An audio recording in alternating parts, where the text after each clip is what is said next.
The present generation right now, if you tell your lady not to work, do you know the kind of war that you're bringing to the family? Now you can't tell them not to work. I don't even understand the statement. In the present generation, you can't tell your lady not to work. Why would you want to tell her not to work? Why would you think it's only men that are entitled to the sense of security that comes with you being able to work, make your own money, and know that you don't have to depend on another person for survival?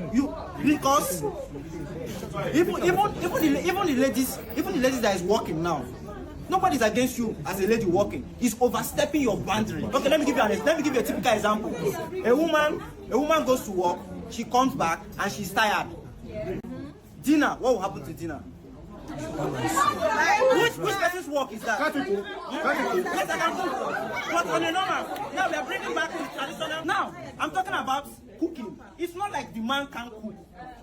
Don't get me wrong. The man can help his wife once in a while. But women are now turning it to a norm. It is now looking like we have to share some duties, which was not like that from the past. I'm actually glad there are a couple of guys out there that are actually asking the question, can't you cook? Because it's a very important question to ask. And this is the reason why a lot of this younger generation of men will not be able to maintain a healthy marriage, because they seems to be much more interested in the rules, but not necessarily building a functional, healthy marriage that has a high probability of survival. Because if you are simply saying your wife is tired from work, what happens to dinner? It means you don't care about the wife, number one. And number two, you seems to be one of those men who believes in adhering to strict traditional gender roles.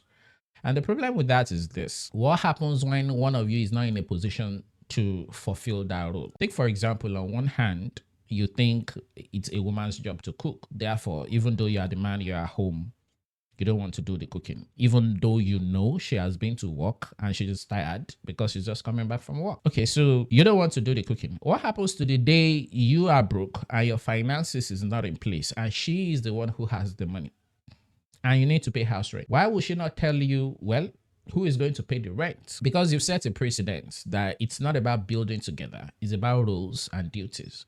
And if you are not willing to help her with cooking when she's tired and she's not in a position to cook, why should she help you with paying the rent when you are broke and you are not in a position to pay the rent? Why should she? If you have to share providing for the home, yes, you also have to share the domestic duties.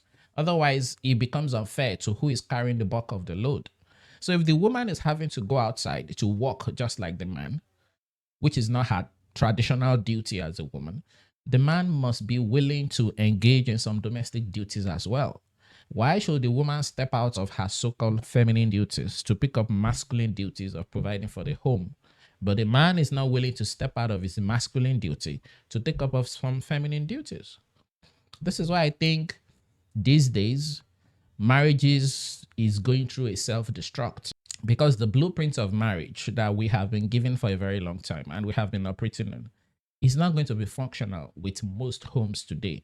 And as long as you have very ignorant young men like this, who don't understand what it means to approach situation with the operating theory that he who is in the best position to do something should be the one who do it, not the one whose duty it is to get it done. I think that would be the best way to organize a marriage. And going forward, that is the only kind of marriage that is going to survive, because the women don't want to stay at home anymore, whether the guys like it or not. Most women given the opportunity will take the opportunity to work, which means if they have to work and the money and the income is coming into the home, as a man, you have to be willing to take up some domestic responsibilities. You have to. Except you are the type you want to say, I'm a traditional man, so my woman do not have to work. But again, it's still at her prerogative if she doesn't want to work. You can't force a woman not to work if she says she wants to work. If you don't want to have a wife that works, why don't you simply not marry a career woman? I mean, how disingenuous do you have to be to choose to marry a career woman, then turn around to want to ask her not to work? The easiest way to solve the problem should have been you choosing a woman who doesn't even want to work without anybody telling her. But you have to know that means the woman is going to depend on you 100%.